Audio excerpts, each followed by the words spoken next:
இன்னைக்கு நம்ம கோல்கப்பா தான் செய்ய போகிறோம். இது வந்து ரெடிமேடே உங்களுக்கு அவைலபிள் கடைகளில். இது வந்து 250 கிராம் வந்து 30 ருபீஸ் தான். ஸோ ஈஸியாக எப்படி செய்கிறதுன்னு பார்க்கலாம். ஸோ எண்ணெய் காஞ்சிடுச்சு, இதை நம்ம பொரிச்சு எடுத்துடலாம்.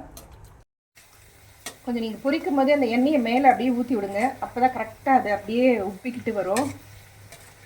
நான் ஆல்ரெடி வந்து ரெடி பண்ணி வச்சாச்சு. இது ஷார்ட்ஸுன்றதுனால ரொம்ப நேரம் எடுக்க முடியாது வீடியோ. இதுக்கு ரெடி பண்ணிக்கலாம். இந்த மசாலா ஒரு கைப்பிடிக்கு புதினா, ஒரு கைப்பிடி வந்து கொத்தமல்லி, காரத்துக்கு வந்து ஒரு 5 பச்சை மிளகாய் எடுத்திருக்கேன். ஒரு துண்டு இஞ்சி இருந்தால் சேர்த்துக்கோங்க. நான் பேஸ்ட் இருக்கிறதுனால ஒரு ஸ்பூனுக்கு ஆட் பண்ணியிருக்கேன். நல்லா நைஸாக அரைச்சி எடுத்தாச்சு. ஸோ இதுக்கு வந்து கொஞ்சம் தாராளமாக தண்ணி நம்ம சேர்த்துக்கலாம். ஒரு எலுமிச்சம்பழம் சைஸ், எலுமிச்சம்பழம்னு இல்லை நெல்லிக்காய் அளவு சைஸ்க்கு வந்துட்டு புளி கரைச்சி வச்சுருக்கேன். ஸோ அதையும் இதோடு நம்ம சேர்த்துக்கலாம். இது புளிப்புக்காக வந்து சேர்க்கறது. 1/2 ஸ்பூனுக்கு வந்து சாட் மசாலா, ஒரு 1/2 ஸ்பூனுக்கு வந்து சீரக பவுட்ரு. இது வறுத்து ரோஸ்ட் பண்ணி ரெடியாக இருக்குது. ஸோ இதை சேர்த்துட்டு இதுக்கு தேவையான அளவு உப்பு சேர்த்துக்கலாம். 1/2 ஸ்பூனுக்கு வந்து உப்பு சேர்த்துட்டு இதை நல்லா கலந்துட்டு ஒரு பவுலில் மாற்றிக்கலாம். ஸோ ஒரு பவுலுக்கு வந்து இதை ட்ரான்ஸ்ஃபர் பண்ணிக்கலாம். சேர்த்துட்டு நல்லா கலந்து விட்டுருங்க.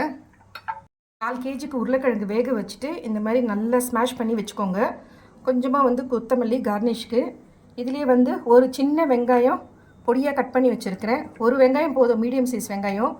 அதையும் சேர்த்துட்டு இதுக்கு தேவையான அளவு உப்பு, அதே மாதிரி சீரக பவுடர், சாட் மசாலா ஒரு 1/2 ஸ்பூனுக்கு வந்து சேர்த்துக்கோங்க.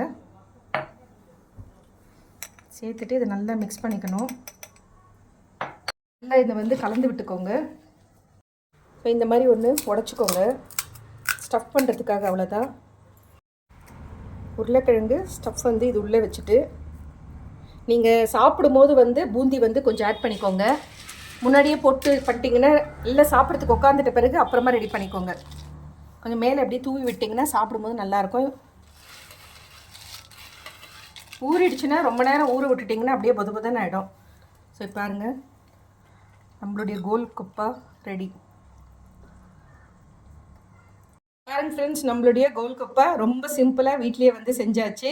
இந்த வீடியோ பிடிச்சிருந்தால் லைக் பண்ணுங்கள். புதுசாக பார்க்குறவங்க இருந்தால் சப்ஸ்கிரைப் பண்ணுங்கள். மறக்காமல் பெல் ஐக்கானை ப்ரெஸ் பண்ணுங்கள். Thank you friends, take care, bye bye.